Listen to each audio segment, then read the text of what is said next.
Bonjour René. Bonjour Denis. Du monde entier, du Canada, de partout, on se pose la question à l'université d'été du MEDEF pour ses 20 ans. Le monde dans 20 ans, l'entreprise dans 20 ans, la France dans 20 ans. Mais moi, René, qui te connais un peu, tu sais la question que je vais te poser. Et l'éthique dans 20 ans? Ah, Denis, merci, merci. C'est une merveilleuse question. Ce matin, j'ai été à la plénière de l'université du MEDEF ici, et puis on m'a posé quel patron dans 20 ans. Et je me disais, moi, la question c'était, y aura-t-il des patrons dans 20 ans? Et moi, je me suis posé la question, y aura-t-il des éthiciens dans 20 ans? Bon, sait-on jamais. L'éthique est un sujet qui... Ah, oui, d'accord. Tu peux coller. Bon, d'accord. Tu peux coller. Je peux coller, bon. Je recommence ou je fais quoi? On y va, t'es On parfait. y va, moi je suis live, hein, c'est bon. Y aura-t-il des éthiciens dans 20 Y ans? aura-t-il des éthiciens dans 20 ans? En effet. Et c'est pas une question qui est facile. Chose certaine, l'éthique a été avec nous depuis un bon moment et elle y sera encore pendant un bon moment. Maintenant, moins grand est le choix des mots, moins grande est la tentation de réfléchir. C'est George Orwell qui disait ceci dans 1984. Moins grand est le choix des mots, moins grande est la tentation de réfléchir. Et en effet, quand on parle d'éthique, vous savez, ce qui est curieux, c'est que plusieurs personnes vont définir l'éthique par le manquement. Alors, ils vont vous dire, bah, ça, c'est un manquement à l'éthique, ça, c'est un manquement à l'éthique. Mais peu de gens peuvent réellement définir l'éthique. Donc, on va s'y arrêter aujourd'hui afin de voir qu'est-ce que sera l'état de l'éthique dans 20 ans. On vit dans un monde aujourd'hui où l'hypersensibilité est de mise. L'hypersensibilité associée à l'auto-justice que l'on constate avec des mouvements qui souvent, comme les mouvements sociaux, le Balance ton port ou le MeToo, qui, tout en faisant du bien, arrachent également plusieurs têtes au passage. Que penser de l'éthique dans un tel contexte? Que penser de l'éthique qui, à quelque part, cherche à déterminer quoi faire pour bien faire? L'éthique cherche à orienter la décision dans l'incertitude. Alors, on ne peut pas parler d'éthique sans considérer la société dans laquelle notre action s'insère.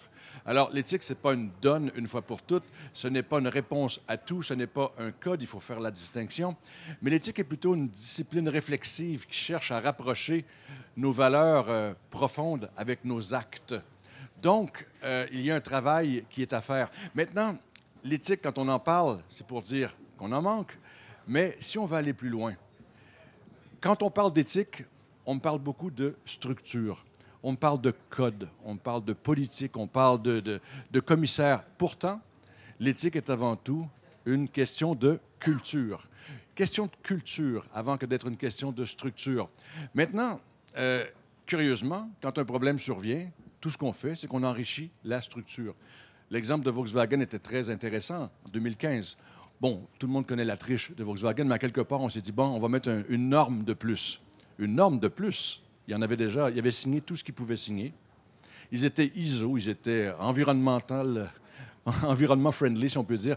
Ils avaient déjà tout signé, sauf une chose. Ils avaient oublié qu'ils devaient suivre la parole donnée. On avait oublié qu'il ne fallait pas mentir. On avait oublié qu'il fallait suivre quand même l'instruction, l'engagement qu'on avait pris. Alors, ce n'est pas en ajoutant une norme de plus qu'on va créer un plus grand sentiment éthique. À quelque part, il faut instiguer chez les gens l'envie de bien faire, de mieux faire, d'être plus juste, parce que l'éthique est à la recherche du juste. Et je dirais le juste au-delà du légal. Parce que le légal, c'est bien, mais c'est en général tout de même. Alors, le légal va s'occuper de quelque part de nous donner un plancher sous lequel on ne devrait pas aller sous peine de chaos. Mais l'éthique, c'est pas le plancher. L'éthique, c'est plus l'idéal. C'est l'idée dont on se fait avec la situation qui est devant nous. Maintenant, si l'éthique est affaire de culture, l'éthique est aussi affaire de sens. Et le sens, on entend beaucoup l'expression sens au travail. On entend, les mots sont dévoyés par moments. On utilise une foule de mots avec une définition approximative qui nous donne un sens approximatif que l'on répète. Donc, je vais être un apôtre de la précision. Qu'est-ce que le sens? Bien, le sens, c'est la direction, c'est le chemin. Le sens, c'est la voie. Et quand il n'y a pas de sens, d'ailleurs, le mot en latin comme en français est intéressant, absence, donc la présence d'un non-sens, bien, quand il n'y a pas de sens, bien, c'est l'égarement, l'inconduite et la faute. Et curieusement, quand on parle d'éthique, on parle de faute. Et quand on parle de faute, ce qu'on cherche à instaurer, ce n'est pas du sens, mais bien de la structure. Et ça, c'est une erreur. Donc, l'éthique étant affaire de sens, de chemin, de voie, on doit donc rechercher ce sens et y ajouter, à quelque part, la balise sur le chemin. Donc, l'éthique est avant tout affaire de culture, affaire de sens. Et puis, quand on vient pour décider, et encore le décider choisir, préférer, discriminer. À la limite, ce sont des mots que l'on n'aime pas, préférer ou discriminer, parce que quand on fait une chose, on ne fait pas l'autre. Mais vous savez, la vie est faite de choix. Et l'éthique pose la question, lequel de ces choix est le meilleur et pourquoi? Que devrais-je choisir? Les questions philosophiques, que m'est-il permis d'espérer, que puis-je faire? C'est un classique. Mais néanmoins, quoi faire pour bien faire? Et lorsqu'on désire répondre à cette question, le fondement de notre action sera celui des valeurs. Et encore là, démystifions les concepts. Il y a une différence importante entre ce que l'on valorise et ce qu'est une valeur sur le plan de l'éthique. Ce que l'on valorise, je peux valoriser le sport, tiens, c'est une chose qui est bien. Je peux valoriser l'efficacité. Mais vous savez, tant le sport que l'efficacité n'ont pas de contenu éthique en tant que tel. Et étant donné que le rôle d'une valeur sur le plan de l'éthique est d'aider à choisir, à faire la préférence, à discriminer si l'on veut. Donc, décider, ben, on doit avoir un contenu qui est plus substantiel sur le plan de l'éthique. L'efficacité, vous savez, toutes les bandes criminalisées sont efficaces, et voilà. Bon, c'est pas une valeur. C'est un choix, oui, certes, mais c'est pas un choix qui relève de l'éthique. C'est un comment. L'efficacité de l'ordre du comment. Maintenant, si on parle de l'intégrité, si on parle du respect, si on parle de la loyauté, on se rend compte tout de suite que c'est pas le même niveau de sens. Donc, pas le même niveau de réflexion non plus. Si on parle d'intégrité, par exemple, parce que c'est le mot qui est à la mode depuis quelques années, l'intégrité, mais qu'est-ce que c'est? Les gens vont dire c'est être honnête. Mais ça, c'est un exemple de l'intégrité. Mais qu'est-ce que l'intégrité? Et du latin integra, entier, l'intégrité nous suggère d'agir sans compromis. Agir sans compromis. Et la question est simple, avez-vous ou non compromis? Et cette question-là, elle est difficile sur le plan de l'éthique. Je le donne tout de suite. L'intégrité est une des valeurs les plus difficiles à mettre en œuvre, mais néanmoins une des plus importantes. Souvent, on me dit l'éthique est affaire de respect. Mais qu'est-ce que le respect? Même chose. Le respect, il y a au moins deux familles de sens. Si je dis je respecte le budget, il y a une connotation d'obéissance, de soumission, de conformité. Et si je dis je respecte Joanne, par exemple, ben, ce n'est pas question de soumission, à moins que ce soit une autre histoire. Mais néanmoins, quand on dit je respecte une personne, on va encore utiliser les racines, l'étymologie latine. Re, c'est deux fois, c'est un doublon dans la langue. Specte, c'est regard. On dit que le respect est un second regard que l'on porte afin de ne pas heurter inutilement. Donc, un second regard que l'on porte. Ai-je ou non porté le second regard et ai-je ou non heurté inutilement? Il y a une appréciation, parce que dans une valeur, on doit valoriser, évaluer. Donc, le SEM est le même. On ne peut parler d'éthique sans parler de valeur, et on ne peut parler de valeur si on ne sait pas pourquoi on y est. L'entreprise, à quoi sert-elle? Les études récentes auprès des milléniaux nous confirment que ceux-ci, avec conviction, qui disaient, il y a 2 ans à peu près, que les entreprises n'étaient pas des vecteurs de bien-être, elles n'étaient que des machines à profit. Il y avait 48 % des gens qui disaient que l'entreprise ne jouait pas un rôle social.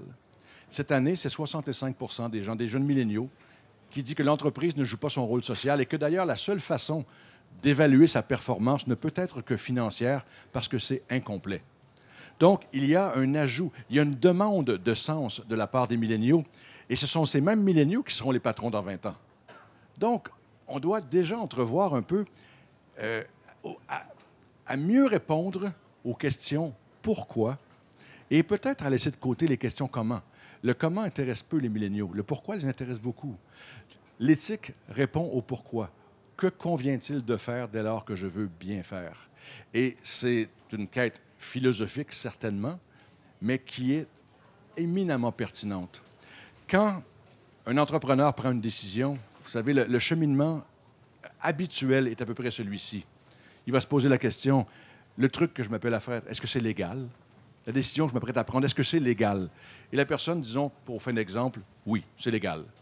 Il va se dire, basta, pas de problème. Parfois, d'autres personnes vont se poser une deuxième question et elle n'a aucun lien avec l'éthique. Zéro, mais on en fait un. Et c'est celle-ci. Qu'est-ce que les médias vont dire? Parce que, bon, ça commence à être une donne importante. Mais vous savez que le média soit d'accord ou pas d'accord, c'est pas plus ou moins éthique pour autant. Et la plupart des gens vont me dire, ben, si c'est légal et le média ne dira rien, ça devrait être très bien.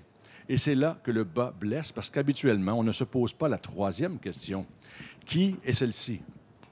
Est-ce que c'est juste? Est-ce que c'est juste? Et la plupart des scandales qui sont survenus sont à l'origine de cette absence de réponse à la question est-ce que c'est juste? Est-ce que c'est juste de mettre un capteur qui va faire tricher les résultats dans un Volkswagen? Est-ce que c'est juste? Et ainsi de suite dans toutes les circonstances. Donc, ne jamais parler du juste, se cantonner au légal. Ben, au légal, on peut être oui, socialement acceptable, mais rien de plus. Alors, pour aller au-delà, pour faire mieux, il faut élever le débat. Il y a 200 ans à peu près, on avait eu le siècle de l'honneur. Et à l'époque, c'était important de préserver son honneur. Et on avait, à quelque part, on défiait les gens pour sauvegarder ou regagner notre honneur. On a eu le siècle de la dignité, l'époque des droits de l'homme. Le siècle qui nous disait, je vais me battre pour ce droit-là, pour que l'on puisse vivre égal.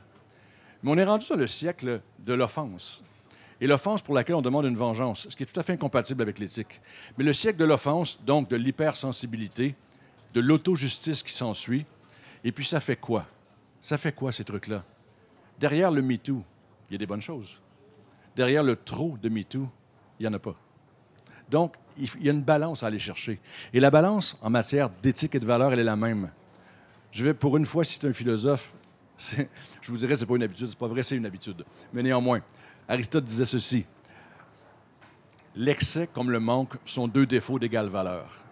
Donc, trop de respect devient de l'obséquiosité et pas assez de respect, c'est un manque de respect.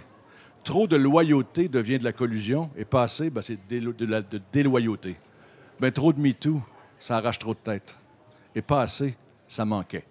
Donc, il y a quelque chose à aller chercher, il y a une balance à aller chercher dans la réflexion qui va faire qu'on n'est pas à la recherche de la vengeance, mais plutôt de réparer peut-être l'offense commise. Et un rappel aussi, en matière d'offense, et tant qu'à faire dans le MeToo aussi, il y a une immense différence qui est à faire lorsque l'on réfléchit sur le plan éthique. Et je vous donne une mise en garde tout de suite. Souvent, certains des points que j'avance ne sont pas nécessairement très populaires, mais ça implique la réflexion. Et je vous dirai tout de suite qu'en matière de MeToo, il y a toute une différence au monde entre s'être senti agressé et avoir été agressé. C'est toute la différence du monde. Et ça, de là, souvent, amène une litanie je dirais, d'inconfort ou même d'injustice. Alors, c'est horrible de commettre l'injustice au nom de la justice quand même. Et justement, l'éthique nous ramène, je reviens à l'essentiel, nous suggère qu'il est préférable de réfléchir que de ne pas réfléchir, que réfléchir prend du temps par contre, et que même si on prend le temps de réfléchir parfois, on n'aura pas la réponse. Les Grecs avaient 4 mots pour dire le temps, et on n'en a conservé qu'un seul mot et une seule conception. Mais les Grecs disaient ceci, le premier temps qu'il faut maîtriser, c'est le kairos, K-A-I-R-O-S pour ceux qui veulent prendre des notes. Mais le kairos, c'est le moment opportun. C'était le temps où il fallait faire les choses. C'est le temps de la nature. Planter un grain de maïs au mois d'avril, même si vous dansez autour, il va pousser au mois d'août. Hein? C'est la nature comme telle. Mais le kairos, il faut savoir dans un débat, quand faut-il avoir raison? Parce qu'avoir raison trop tôt, c'est avoir tort. Et avoir raison trop tard, c'est aussi avoir tort. Donc, quand agir? C'est important. Agir n'importe quand ne nous amènera pas nécessairement le résultat escompté. Le deuxième temps s'appelle scolae. Scolastique, school en anglais, le temps d'apprendre. Il fallait prendre le temps d'apprendre. Et à l'ère des médias sociaux aujourd'hui, où on retweet n'importe quoi qui constitue notre opinion d'office, on n'apprend pas. D'une part, on se concentre dans un cercle de personnes similaires et on se réconforte dans nos préjugés. Il faut faire attention. Donc, le temps d'apprendre, c'était essentiel. Le troisième temps s'appelle diatribe, qui était le débat. Le débat que l'on recherche aujourd'hui, mais pas le débat aux fins d'assassiner l'autre. Parce que je vois beaucoup sur le plan de l'éthique des gens qui vont dire « lui manque d'éthique, un tel manque d'éthique ». Et c'est pas nécessairement vrai. On veut juste lui en mettre plein la gueule. On veut qu'il trébuche. Donc, le débat, ce n'est pas ça. À quelque part, le débat, c'est s'autoriser à convaincre ou à être convaincu. Donc, c'est pas mal. L'idée, il fallait justement prendre le temps, avoir quelque chose à dire et le dire. Ce qu'on ne fait pas aujourd'hui parce qu'on retweet n'importe quoi, souvent dans la limite. Le dernier temps, on l'a conservé, il s'appelle chronos, c'est le temps de travail, le temps où les Grecs faisaient travailler les autres, du moins. Mais chronos, c'est le temps mesuré, le temps de l'efficacité, le temps de travail. Le problème, c'est qu'on a souvent, aujourd'hui, on confond souvent plutôt tous les temps avec le chronos. Donc, en considérant tous les temps comme étant du temps de travail, on ne prend pas le temps de réfléchir, on parle quand on peut, pas quand on le doit, et on n'a pas nécessairement grand-chose à dire. Vous savez, chronos, on ne peut pas se faire des amis rapidement, on ne peut pas réfléchir rapidement, on ne peut pas prendre une décision éthique rapidement. Rapidement, c'est pour autre chose, simplement. Alors, l'invitation qui est faite par l'éthique en tant que telle, c'est une invitation à prendre le temps de réfléchir avant d'agir. Parce qu'au fond, l'éthique, c'est quoi? C'est un peu moins de soi et un peu plus des autres, simplement. Merci beaucoup.